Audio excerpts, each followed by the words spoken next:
What's up? Brian Tong here, back after traveling the last week for Google's Pixel event. So let's all get up to speed after Apple themselves accidentally leaked 7 unannounced products. Apple made a big boo-boo last week when they leaked their own top secret hardware in software code.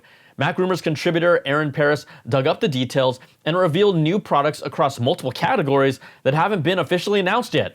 So let's break down the list for you. First up, a new HomePod Mini with an updated S-series processor. This would be a refreshed HomePod Mini based on the chip inside the Apple Watch Series 9, 10, and upcoming 11. It was identified with codename 8525, which would be a next-gen HomePod Mini since the last one had codename 8520. Rumors have suggested this new Mini will feature Apple's new Wi-Fi and Bluetooth combo chip designed in-house with Wi-Fi 6E support, and new colors being a strong possibility as well.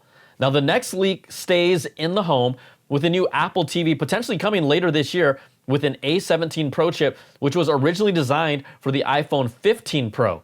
This chip supports Apple's intelligence and also has improved graphics performance for console quality games. We also expect to see it get Apple's Wi-Fi and Bluetooth combo chip, and it could be coming by the end of this year. Now, the next leak, number 3, finally, a new next-gen studio display. We're gonna call it Studio Display 2 for fun. It's codenamed J427, so we know it exists, but we have to lean on rumors to tell us what could be new. Reports claim Apple will finally use mini LED backlighting, which would bring improved brightness, higher contrast ratio, and even better color quality compared to their current backlit LED display. No reports if it will also get 120Hz Pro motion support or stick with 60Hz. Another reference to a display with codename J527 was also found in the code, but it's not clear what it is. Bloomberg's Mark Gurman earlier reported Apple was working on 2 versions of the Studio Display and would choose one to go with at launch. Or could Apple also finally be bringing a new Pro Display XDR? We're gonna have to wait and see. Now, the expectation is that we'll see these new displays launch sometime alongside the new M5 Mac lineup that's expected sometime next year. Okay, we're going to iPads for Apple product leaks number 4 and 5. The leak revealed a next generation iPad mini with an A19 Pro chip. That's the same chip Apple plans to use in the new iPhone 17 Pro models that are expected to come out this September. The Pro version has more GPU cores than a standard A19 for gaming, and reports claim that there will be a binned A19 Pro with 1 less GPU core for the iPhone 17 Air. The last iPad mini refresh was in 2024 and had the A17 Pro chip used from the iPhone 15 Pro models. There is no concrete timetable for the release of this new iPad mini, and some rumors have even claimed Apple is working on one with an OLED display for launch in early 2026 or 2027. Apple is also working on a new low-cost iPad powered with an A18 chip, according to the massive leak. Bloomberg's Mark Gurman has already reported that Apple is planning to launch a new 12th generation entry-level iPad in the spring of 2026, and it will still keep its same design.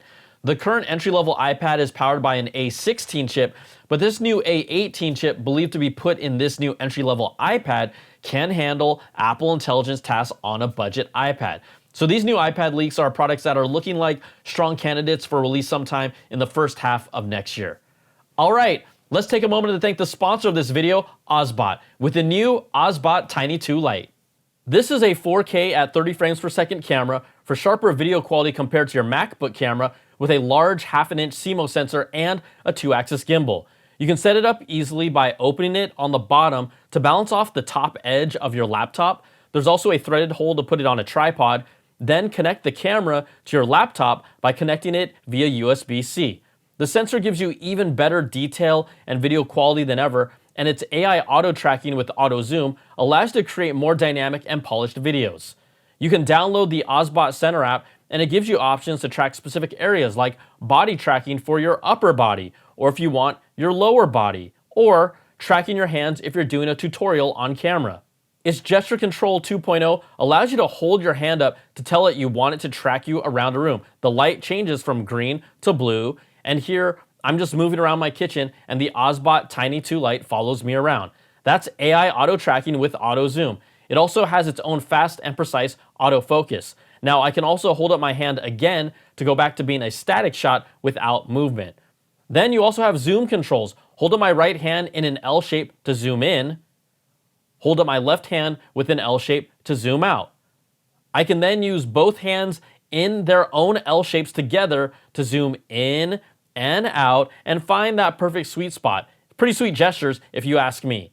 It also has a dual omnidirectional microphone with adjustable noise canceling for clean sound capture. So check out the link in the description to find out more about the Ozbot Tiny 2 Lite. Okay, let's get back to the leaks, and leak number 6. Yes, it's a product upgrade that has been rumored and now confirmed by this leak, the Apple Vision Pro 2 with an M5 chip. For a while, there was a debate around which chip it would include, but based on Apple's code, the next generation Vision Pro will use the M5 chip. It's not expected to get any major refresh when it comes to its design changes or major hardware updates, but there have been reports that a new headband strap will be part of the upgrade to make it more comfortable to wear. We could see this as soon as late 2025, but it's hard for me to see this moving the needle at all, especially with the expectation that it will stay at that same starting price of $3,499. I will say though, seeing Superman in 3D on Apple Vision Pro, that is pretty sweet. And all my feelings and observations from my review still hold true today. It's about the immersive content. It's the most immersive headset we've seen, and Apple is releasing a video here or there, but it's still just not enough compelling content. And for the final Apple leak, I talked about it in my Apple Watch preview video that you can check out on this channel. The Apple Watch Series 11 will be getting an updated S11 system and package, but the actual chip will have the same T8310 architecture as the Series 9 and Series 10, so don't expect it to make any major leaps in performance. It still has a 64-bit dual-core processor with a 4-core neural engine and ultra-wideband support with 64 gigs of storage space. But it's really the health sensors that we want to know about in the Series 11. We know Apple brought back blood oxygen for Apple Watch Series 9, 10, and Ultra 2 with a software update, and reports are that blood pressure could be coming, but Series 11 is going to need more than just watchOS 26 updates. So those are all the leaks directly from Apple themselves for new products that we can expect in the near future or the next year or so. Now, since I got back from the Made by Google event where they announced their new Pixel 10, 10 Pro, and Pixel Watch 4 lineup in a live talk show style format, I can't help but think about where Apple stands this year before their big fall keynote, which is coming in a few weeks. I actually thought Google's format was a big swing that was unique and entertaining being there in person, even if Jimmy Fallon is not my cup of tea. Like, it was interesting to see the tech world just scream cringe when they have also been asking for something new instead of the same boring keynote. So make up your mind, y'all. Make it up. But let's get to what I'm feeling in 2025 for Apple after seeing all this. There have been years where we've talked about the walls closing in on Apple with competition getting more and more fierce and compelling. The power of Apple's ecosystem is undeniable, but I'm seeing a shift happen specifically this year.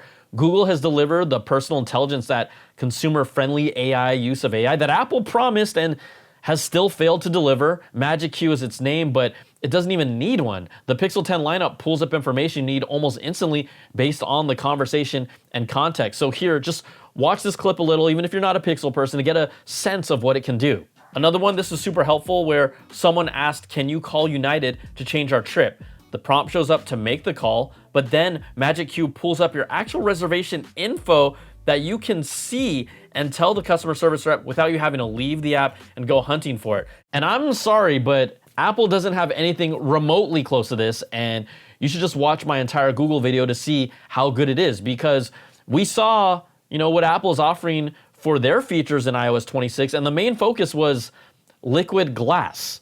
That's not the only feature, right? We got call screening and text screening that I've used in the beta that has made a huge difference for me daily, but that's existed on other platforms. So Apple's getting real pressure from Google on the software innovation side. Then we jump over to the hardware side, and is the Samsung Z Fold 7 the most compelling and best piece of mobile hardware in 2025, and something in the mobile space this good that we haven't seen in a long, long time? And I'm talking about phones people can actually use here in the US, because every time I pick it up and use it, it's so light yet sturdy. I think, damn, this is an incredible device. And Apple doesn't have a piece of hardware right now that makes you say, damn. Now look, the iPhone 17 Air, I think it'll be great to hold in hand, but it's a skinny iPhone with less power than a Pro, and we've seen something like this before. So now also, right, Apple's getting pressure from Samsung on the best hardware side as well. The Z Fold 7, this is just incredible. If you haven't and you're skeptical, pick one up, go to a store, check it out yourself. And last year, remember, Pixel 9 Pro, that was also my pick for the best phone design in 2024. Now, we all know Apple still has the ecosystem, right? That thing. Apple still has excellent products. Apple is still innovating, but let's be real, they aren't as innovative as they used to be. Still innovative, just not as innovative. Their US market share, that's undeniable, but I've seen the actual shift happening right in front of me where people in the comments more than ever have said, I left Apple, or a comment like this from Gun Doggy Dog. Man, this phone made me hate being stuck in the iPhone ecosystem. I want it so bad. Ha ha ha ha. That's LOL. Now, this is just one comment, right? But there are plenty more like it that I see in my videos these days. And as a genuine tech fan, I'm just as excited about what other companies are doing. When you push things forward, I celebrate it. I'm not saying it's over for Apple, but we pretty much know what's coming this year because of the rumor mill. And how excited are you about that? The only place I can really see them wow us with is whatever new tech is in that camera bar design, because they made that design change for a reason, right? It's very deliberate. Apple is Apple, right? They're the 900-pound gorilla in the tech space. That's not going to change. But 2025 is a year where it feels like it's right in our faces. It's a choice between innovation from others and Apple's ecosystem. And we know people are creatures of habit, and that's why ecosystem continues to win out. But how long does that last? I'm not saying that they're going to take a huge market share from Apple, but a shift is happening, and it's up to Apple to show us what's new from them and this year, and I'll be there to cover it all. I'll be very curious. But look, the tides are shifting. It's not a major dramatic shift, like I said, but it's shifting, and I can feel it whether I'm talking to people in person or seeing what you are all saying and thinking online. I don't know if you can feel it, but it's there. So I'd love to hear your thoughts. So hey, put them in the comments and let's talk like civilized human beings. All right, that's gonna do it for this video. If you like what you see, give me that thumbs up, subs up, and hit that notification bell, ding, to get all my latest videos when they drop. And if you want more of that Apple goodness, you can check out my weekly Apple Bits XL audio podcast with the latest stories and special guests. Plus, you can support all my content with an ad-free version of the podcast, early access to my content, and exclusive content at patreon.com/BrianTong. Thanks so much for watching. Take care, and we'll see you on the next video. Peace and love.